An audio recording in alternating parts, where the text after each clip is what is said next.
नमस्कार, मैं सरिता चौधरी राजस्थान सरकार व वेदांता के CSI इनिशिएटिव ई कक्षा इसका टेक्निकल पार्टनर मिशन ज्ञान है आप सभी का स्वागत करती हूं। हम लोग अध्ययन कर रहे हैं 12th क्लास की पॉलिटिकल साइंस, जिसमें सेक्शन ए के अंतर्गत राजनीति विज्ञान की मूल अवधारणाओं के संदर्भ में अध्ययन कर रहे हैं। और राजनीति विज्ञान की मूल अवधारणाओं के संदर्भ में हम इसकी 4th यूनिट स्टार्ट करने जा रहे हैं आज, जिसका शीर्षक है भारतीय राजनीति के उभरते हुए आयाम। और इन उभरते हुए आयामों के संदर्भ में हम लोग इन 5 टॉपिक्स की चर्चा करेंगे, जिसके अंतर्गत है नियोजन, विकास एवं नीति आयोग। उसके बाद हम लोग डिस्कस करेंगे पर्यावरण व प्राकृतिक संसाधनों के संदर्भ में। फिर हम लोग जानेंगे भारत और वैश्वीकरण के बारे में। तत्पश्चात हम लोग नवीन सामाजिक आंदोलनों की चर्चा करेंगे और सबसे लास्ट में हम लोग सामाजिक और आर्थिक न्याय तथा महिला आरक्षण की बात करेंगे। बच्चों, ये जो टॉपिक्स हैं, ये जो आपके चैप्टर्स दिए गए हैं, मूलतः राजनीति विज्ञान के नहीं हैं, परंतु राज्य और राज्य व्यवस्था को ये प्रभावित करते हैं, इसीलिए राजनीति विज्ञान के अंतर्गत इनका अध्ययन किया जाता है। आज हम प्रारंभ करने जा रहे हैं भारतीय राजनीति के उभरते हुए आयामों के अंतर्गत पहला टॉपिक नियोजन एवं विकास तथा नीति आयोग। और आज की वीडियो में हम लोग चर्चा करेंगे कि नियोजन क्या है और नियोजन क्यों है, यानी नियोजन का अर्थ क्या है और नियोजन क्यों अपनाया जाता है।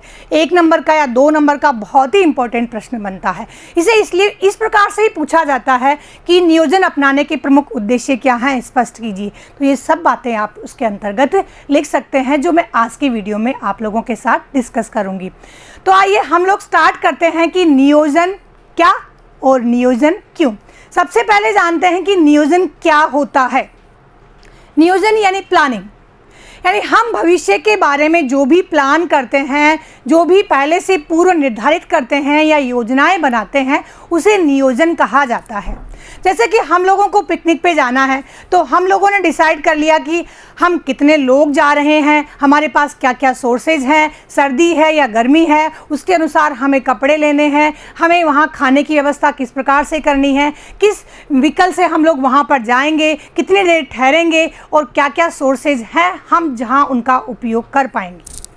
यानी ये सारी सब चीज़ें हमने प्लानिंग कर ली, तो ये क्या कर लिया, नियोजन कर लिया। नियोजन प्रत्येक क्षेत्र के अंतर्गत होता है, व्यक्तिगत क्षेत्र के अंतर्गत भी होता है, सामाजिक क्षेत्र के अंतर्गत भी होता है, राजनीतिक क्षेत्र के अंतर्गत भी होता है और आर्थिक क्षेत्र के अंतर्गत भी होता है। प्रत्येक क्षेत्र के अंतर्गत पूर्व निर्धारित जो भी पूर्वानुमान है या जो भी संसाधन है, पूर्व निर्धारित एक व्यवस्था कर ली जाती है, उसके अनुसार भविष्य के अंतर्गत लाभ प्राप्त करने का एक ढांचा तैयार किया जाता है। उसे मोटे मोटे रूपों में हम लोग नियोजन कह सकते हैं। अगर हम लोग इसकी सिस्टमेटिक परिभाषा देने की बात करें तो कहेंगे कि नियोजन की एक निश्चित दिशा होनी चाहिए, एक निश्चित उद्देश्य होना चाहिए, जिसके अनुरूप हम लोग प्लान कर सके, जिसके अनुरूप हम लोग पूर्व कोई जो तैयारी है वह कर सके।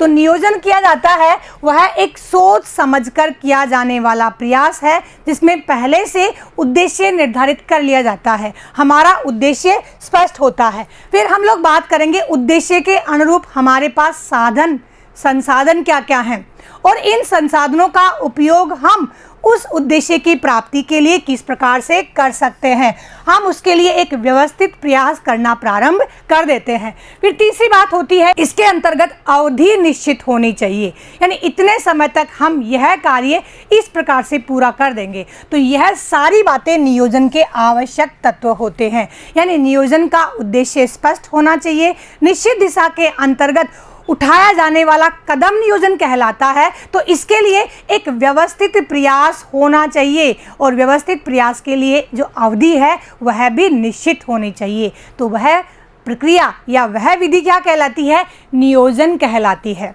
अब यही नियोजन जब एक राष्ट्र के विकास के लिए अपनाया जाता है या राष्ट्र के संसाधनों का इस प्रकार से संगठित प्रयोग किया जाता है कि राष्ट्र का विकास हो सके, तो उस प्रक्रिया का नियोजन के संदर्भ में हम लोग अपने इस चैप्टर के अंतर्गत अध्ययन कर रहे हैं, क्योंकि हमारा सब्जेक्ट क्या है, राजनीति विज्ञान। तो राजनीति विज्ञान के अंतर्गत नियोजन की बात राज्य और राष्ट्र के विकास के साथ जोड़ी गई है। नियोजन का प्रमुख उद्देश्य विकास ही होता है, जिसे हम लोग जब नियोजन और विकास पढ़ेंगे उस संदर्भ में भली प्रकार से समझेंगे। तो अब हम लोग जानते हैं कि नियोजन की परिभाषा क्या है, नियोजन को किस प्रकार से हम लोग परिभाषित कर सकते हैं। नियोजन को परिभाषित करते हुए योजना आयोग ने कहा है कि नियोजन संसाधनों के संगठन की एक ऐसी विधि है जिनके माध्यम से साधनों का अधिकतम लाभप्रद प्रयोग निश्चित सामाजिक उद्देश्य की पूर्ति के लिए किया जा सके।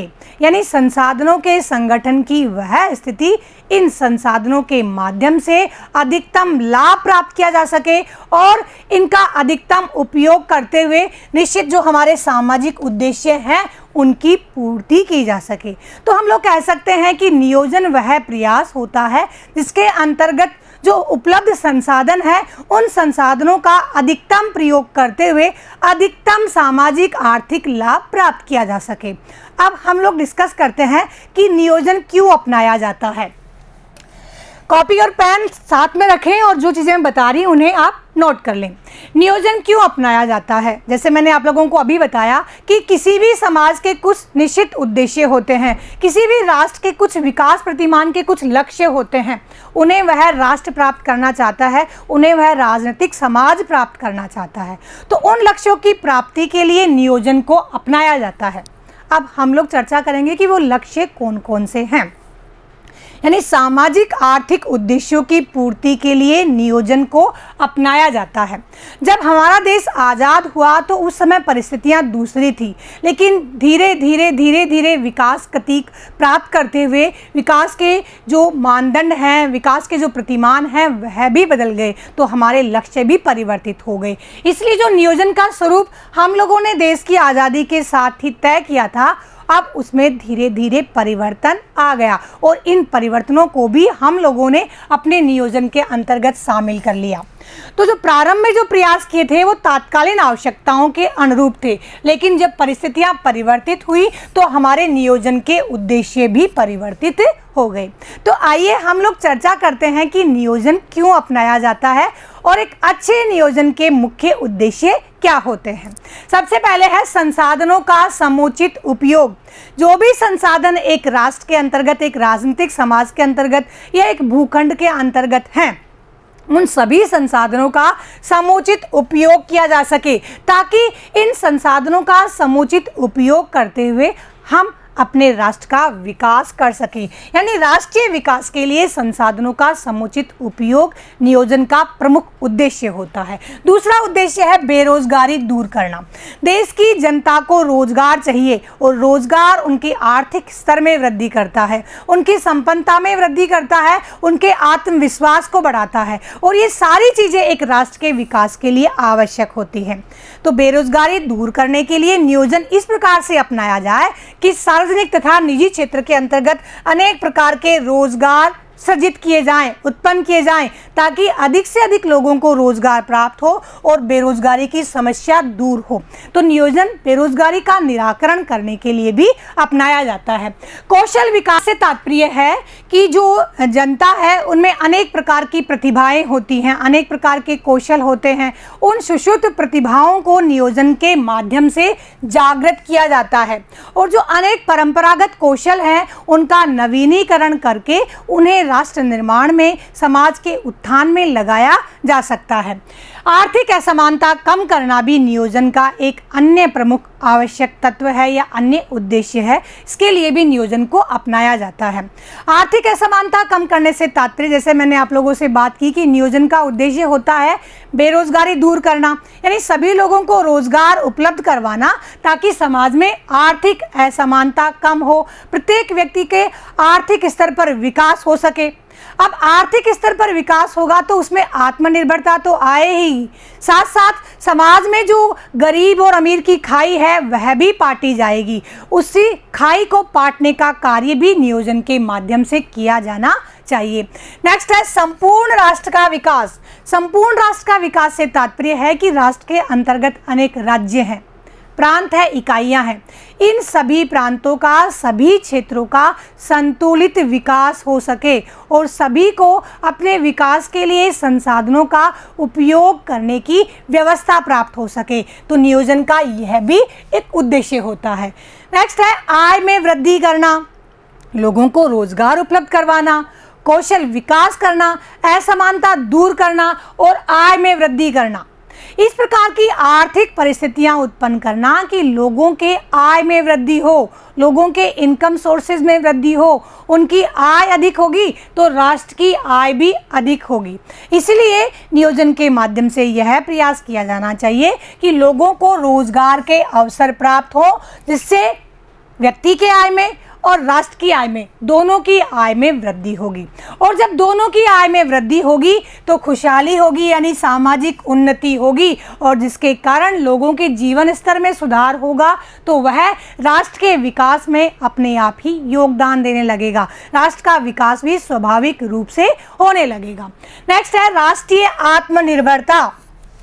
चाहे कृषि क्षेत्र हो, औद्योगिक क्षेत्र हो या अन्य कोई क्षेत्र हो, प्रत्येक क्षेत्र में इस प्रकार के प्रयास किए जाने चाहिए ताकि उन लोगों में आत्मनिर्भरता आए। और जब लोगों में आत्मनिर्भरता आई, लोगों का आर्थिक स्तर बढ़ेगा और प्रत्येक क्षेत्र का व्यवस्थित विकास हो सकेगा तो राष्ट्र के अंतर्गत भी आत्मनिर्भरता होगी, राष्ट्र की उन्नति भी स्वाभाविक रूप से होगी। तो व्यक्ति की उन्नति के साथ ही राष्ट्र की उन्नति जुड़ी हुई है। तो नियोजन का उद्देश्य क्या है? व्यक्ति का विकास करना ताकि राष्ट्र की उन्नति, राष्ट्र का विकास और राष्ट्र में आत्मनिर्भरता आ सके। नेक्स्ट है सत्ताधारी दल के द्वारा अनेक प्रकार के वायदे किए जाते हैं कि हम लोग सत्ता में आएंगे तो यह कार्य करेंगे, इस प्रकार का परिवर्तन करेंगे, ये योजना लेकर आएंगे। तो नियोजन एक माध्यम बनता है सत्ताधारी दल द्वारा जो किए गए वायदे हैं उनको एक मंच प्रदान करने का, उनको एक माध्यम प्रदान करने का, जिनके माध्यम से वह विभिन्न प्रकार की योजनाएं बना सकता है और जो वायदे किए हैं उनको पूरा करने का अवसर भी यह प्रदान करता है। नेक्स्ट है आर्थिक मामलों में जो सरकार की भूमिका होती है वह नियोजन के माध्यम से स्पष्ट हो जाती है। जब सरकार विभिन्न प्रकार की प्लानिंग लेकर आती हैं, योजनाएं लेकर आती हैं, तो लोगों के सामने एक खाका तैयार हो जाता है कि यह सरकार आर्थिक क्षेत्र में क्या क्या करने वाली है और पिछले नियोजन में इसने क्या किया और आगामी नियोजन में यह क्या कर सकती है। इसी प्रकार से नियोजन का जो उद्देश्य है वह जन कल्याण होता है, लोगों का कल्याण करना होता है। क्योंकि नियोजन किसके लिए होता है? नियोजन व्यक्ति के विकास के लिए, राज्य के विकास के लिए होता है। तो व्यक्ति का जब विकास होगा, व्यक्ति का कल्याण होगा, व्यक्ति का हित होगा, तभी राज्य और राष्ट्र का हित होगा। इसलिए नियोजन का जो उद्देश्य है वह जन कल्याण के कार्यों को प्रोत्साहित करना भी है। इस तरह से बच्चों हम लोगों ने अध्ययन किया नियोजन क्या होता है और नियोजन क्यों होता है। तो हमने जाना कि नियोजन एक वह विधि है जिसके अंतर्गत उपलब्ध संसाधनों का समुचित उपयोग करके निश्चित आर्थिक सामाजिक लक्ष्यों की प्राप्ति की जा सकती है। और नियोजन क्यों है? नियोजन समाज के, व्यक्ति के आर्थिक, सामाजिक, राजनीतिक उत्थान के लिए अपनाने की एक प्रक्रिया है। आज की वीडियो में इतना ही। अगले वीडियो में हम लोग चर्चा करेंगे कि भारत में नियोजन किस प्रकार अपनाया गया और भारत के अंतर्गत नियोजन के कौन कौन से लक्षण देखने को मिलते हैं। तब तक के लिए विदा दीजिए। जय हिंद, जय भारत।